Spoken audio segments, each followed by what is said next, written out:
August 8, 1941.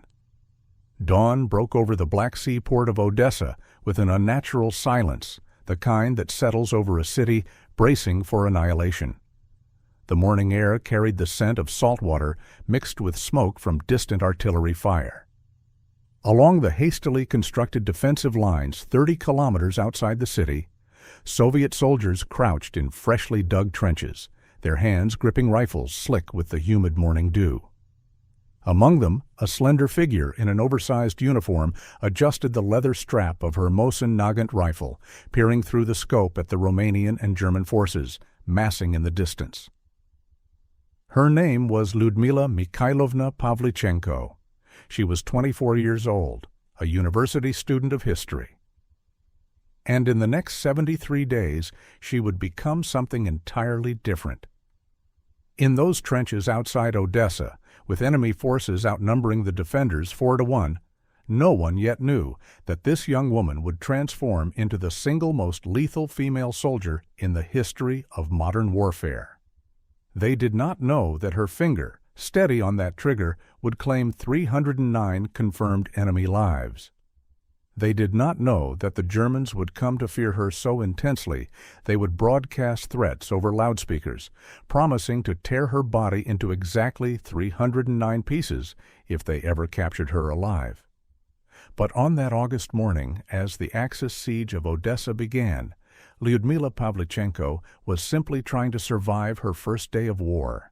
The question was not whether she would kill. The question was whether she could. To understand what happened in those 11 months of 1941 and 1942, one must first understand what was at stake. Operation Barbarossa, Hitler's massive invasion of the Soviet Union, had begun on June 22, 1941, shattering the non-aggression pact between Germany and the USSR. Within weeks, 3 million Axis soldiers had poured across the Soviet border in the largest military invasion in human history. Cities fell like dominoes.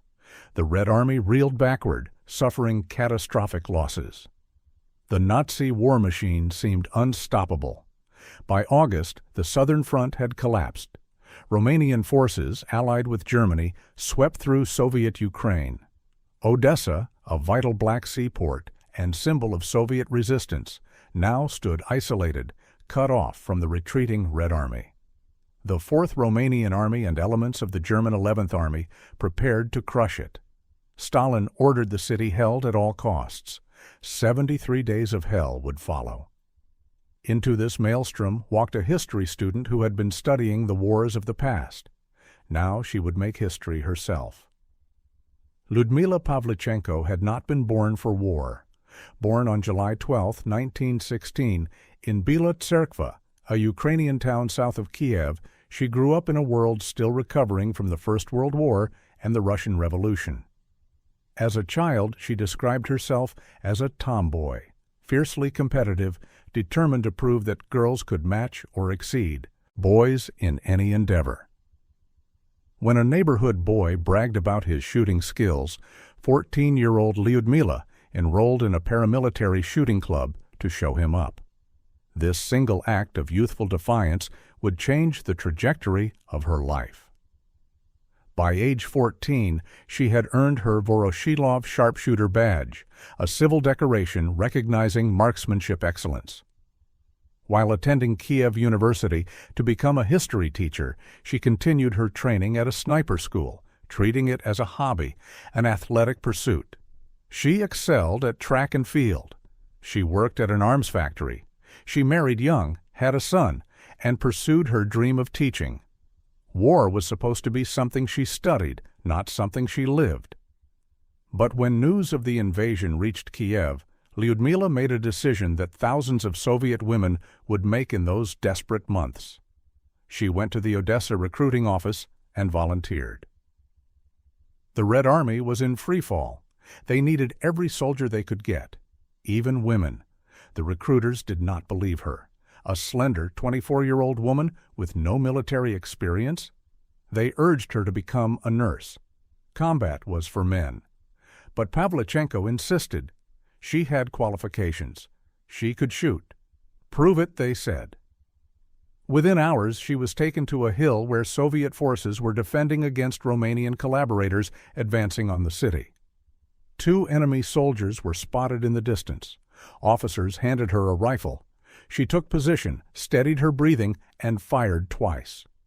2 men fell. The Red Army's 25th Rifle Division gained a sniper. What no official report captured, what no propaganda poster would ever reveal, was the weight of that first kill. Lyudmila Pavlichenko would later recall that after she fired those 2 shots, after proving herself to the skeptical men around her, she felt a profound shock ripple through her body. She had killed 2 human beings, 2 lives extinguished by her hand. The reality of what she had done paralyzed her for the rest of that day. She could not pull the trigger again. This hesitation, this very human reaction to taking life, is what makes her story so remarkable. She was not a born killer. She was not a soldier hardened by years of military training. She was a student who loved books, who wanted to teach children about history's great battles, who had a young son waiting for her at home. In another timeline, she would have spent her life in classrooms, not on battlefields. But this was the Eastern Front, 1941. This was total war. The next morning, German forces killed a Soviet officer standing beside her, a man she had spoken with minutes before, a man who had probably joked nervously about the coming assault, who had shown her photographs of his family, who had wanted nothing more than to survive the day. One moment he stood breathing, thinking, hoping. The next, he lay crumpled in the dirt, blood pooling beneath him. Something inside Lyudmila Pavlichenko changed in that instant. After that, she would later say, nothing could stop me. The emotional transformation was complete. The hesitation vanished. She understood now that this was not about personal morality or philosophy. This was about survival, her own, her comrades', her nation's. Every enemy soldier advancing toward Soviet lines was coming to kill her people, to enslave her homeland, to destroy everything she loved. If she did not stop them, no one else would. The rifle became an extension of her will, the scope became her eyes, and death became her profession. The numbers tell a story that defies belief. During the Siege of Odessa, which lasted from August 5 to October 16, 1941, Lyudmila Pavlichenko recorded 187 confirmed kills in just over 2 months. 187 enemy soldiers fell to her rifle, while Axis forces threw wave after wave of infantry against Odessa's defensive lines. The Soviet Ninth Independent Army and the rapidly formed separate Coastal Army, supported by the Black Sea Fleet, held out for 73 days against overwhelming odds. The conditions were nightmarish.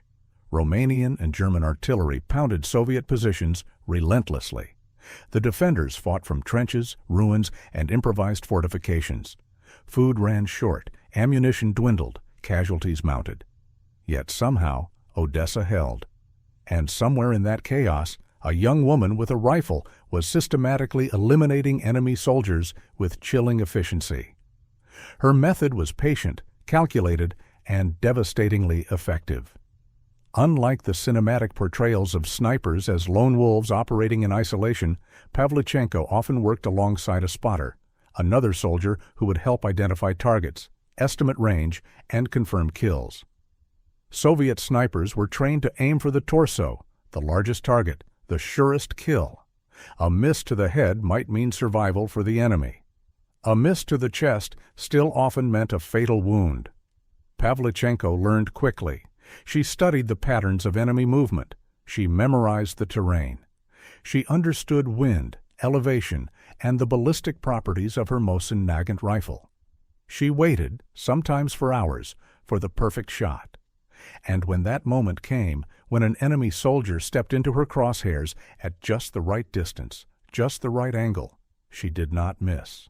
By the time Odessa fell in mid-October 1941 and Soviet forces withdrew to Sevastopol to continue the defense, Pavlichenko had been promoted to senior sergeant. Her reputation was growing. Whispers spread through the ranks. There was a woman sniper who never missed. The Germans were beginning to hear the whispers, too. Sevastopol would become Pavlichenko's crucible. The siege of this Crimean fortress city lasted from October 1941 to July 1942, 250 days of unimaginable brutality. German forces deployed massive siege artillery, including the monstrous 800mm railway gun Dora, the largest artillery piece ever used in combat. They fired 46,150 tons of artillery ammunition into the city. The Luftwaffe bombed relentlessly. By the end, only 11 buildings in Sevastopol remained undamaged. In this hellscape of shattered stone and constant death, Lyudmila Pavlichenko perfected her craft.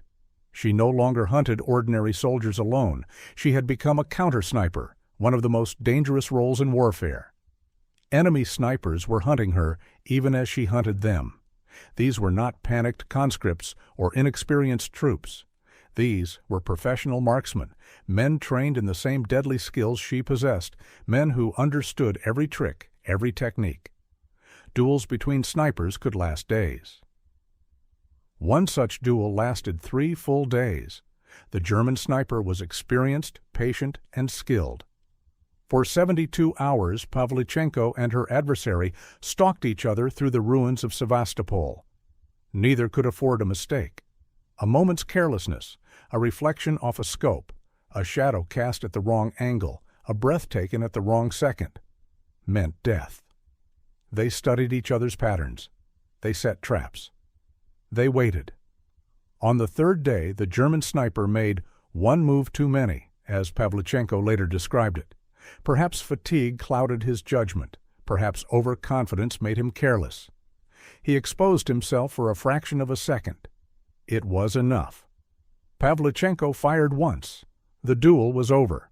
She added another name to a list that would eventually include 36 enemy snipers, men who had killed dozens of Soviet soldiers before they met Lyudmila Pavlichenko. By May 1942, her confirmed kill count had reached 257. She was promoted to lieutenant.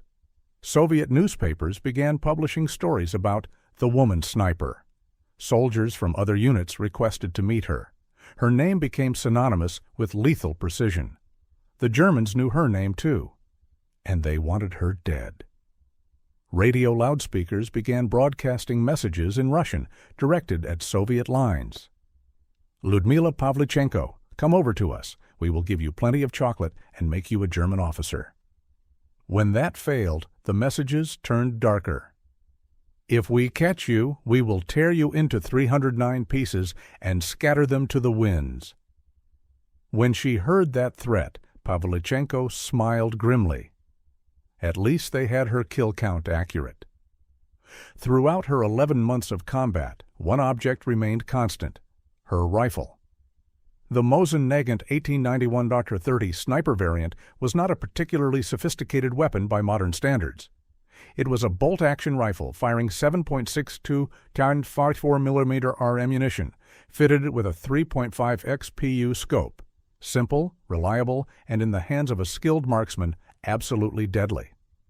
Pavlichenko's rifle became more than a tool. It became a symbol of resistance, of defiance, of a woman's refusal to be dismissed or underestimated. Every time she peered through that scope, she was proving something to a world that had told her she belonged in a nurse's uniform, not on a battlefield. Every confirmed kill was an answer to those who believed women were too weak, too emotional, too fragile for war. The rifle was also a symbol of transformation. The girl who had joined a shooting club to show up an arrogant boy had become a woman who held the record for the most confirmed kills of any female soldier in history. The student of history had become history itself, but the rifle carried weight beyond its physical mass.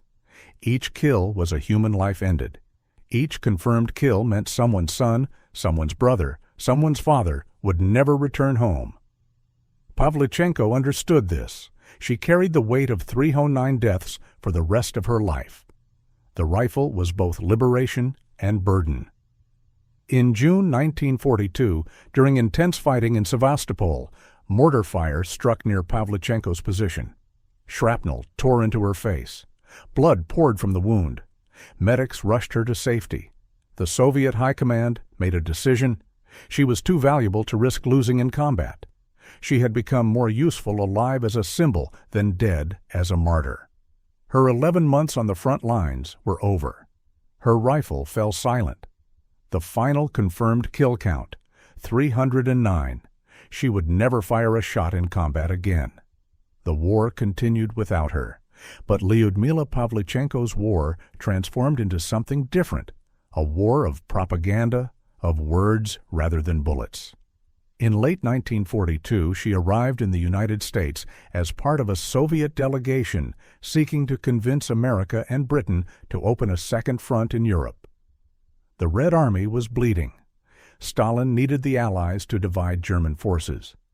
Pavlichenko became the first Soviet citizen welcomed to the White House. She met First Lady Eleanor Roosevelt, and the two women formed an unlikely friendship that would last decades. Mrs. Roosevelt invited her on a speaking tour across America. The American press, however, did not know what to make of a woman with 309 confirmed kills. Newspapers called her a girl sniper. Reporters asked about her makeup, her fashion choices, whether her long skirt made her look fat. One journalist asked if Soviet women were allowed to wear lipstick on the battlefield.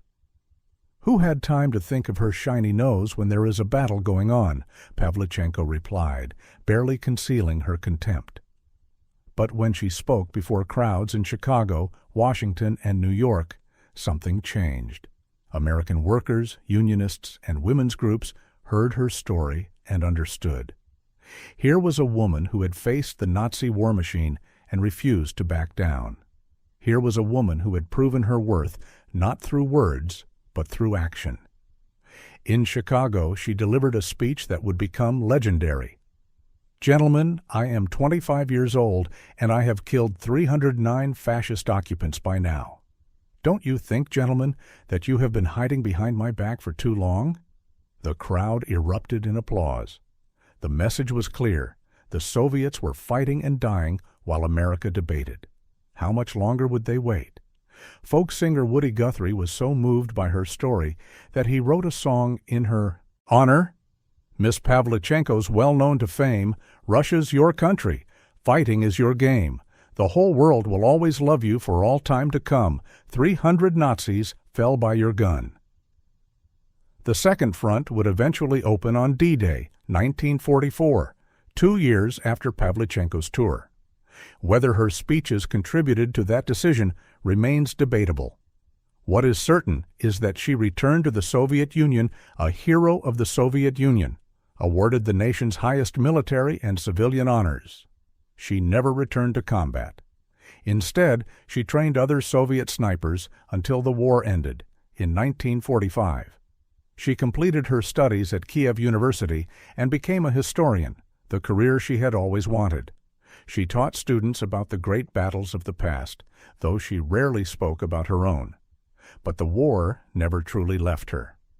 Like so many combat veterans, Pavlichenko suffered from what we now recognize as post-traumatic stress disorder. The weight of those 309 kills haunted her, the faces she had seen through her scope, the lives she had ended, the friends she had lost, the officer who died beside her, the soldiers who fought and fell while she survived. In 1957, 15 years after their first meeting, Eleanor Roosevelt visited Moscow and insisted on seeing her old friend. With Cold War tensions running high, Soviet authorities initially refused. But Mrs. Roosevelt was persistent. Eventually, permission was granted. The two women met in Pavlichenko's small Moscow apartment, surrounded by handlers and translators. But they found a moment alone. Two friends reminiscing about the summer they had toured America together, about the strange bond formed between a first lady and a sniper.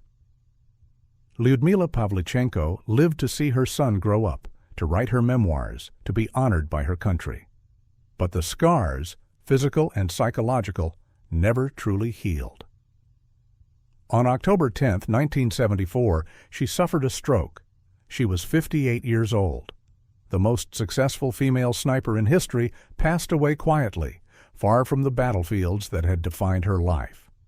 The Soviet Union issued commemorative postage stamps in her honor, one in 1943, celebrating her wartime service, and another in 1976, mourning her death. In Russia today, she is remembered as a military hero, a symbol of Soviet resilience, a woman who defied every expectation. But perhaps the most fitting memorial is the simple, undeniable fact of what she accomplished. In 11 months, from August 1941 to June 1942, a 24-year-old university student became the deadliest female combatant in recorded military history. She did not seek glory. She did not want to be a killer. But when her country called, when her people faced annihilation, she picked up a rifle and made a choice. 309 times she made that choice. 309 times she did not miss. The world would never again be able to say that women could not fight, that they were too weak, too gentle, too soft for the brutality of war. Lyudmila Pavlichenko had proven with cold mathematical precision that underestimating a determined woman was a fatal mistake. And somewhere in the ruins of Odessa and Sevastopol, in the trenches where she once lay waiting for her shot, the wind still whispers the name they gave her, a name that sent chills down the spines of German soldiers, a name that became legend, Lady Death. In the end, history is written not only by the victors, but by those who refuse to be silenced. Lyudmila Pavlichenko, the girl from Bila Tserkva who loved books and wanted to teach, became a chapter in that history. She became proof that courage does not discriminate by gender, that skill, determination, and will can overcome prejudice and expectation, that sometimes the quietest voice carries the loudest message. Her rifle may have fallen silent in 1942, but the echo of what she accomplished still resonates today. Every woman who serves in uniform, every girl told she cannot compete, every person underestimated because of who they are, they all stand on the foundation built by people like Lyudmila Pavlichenko. 309 confirmed kills, 11 months of combat, one undeniable legacy. Lady Death had walked among the living, and nothing would ever be the same.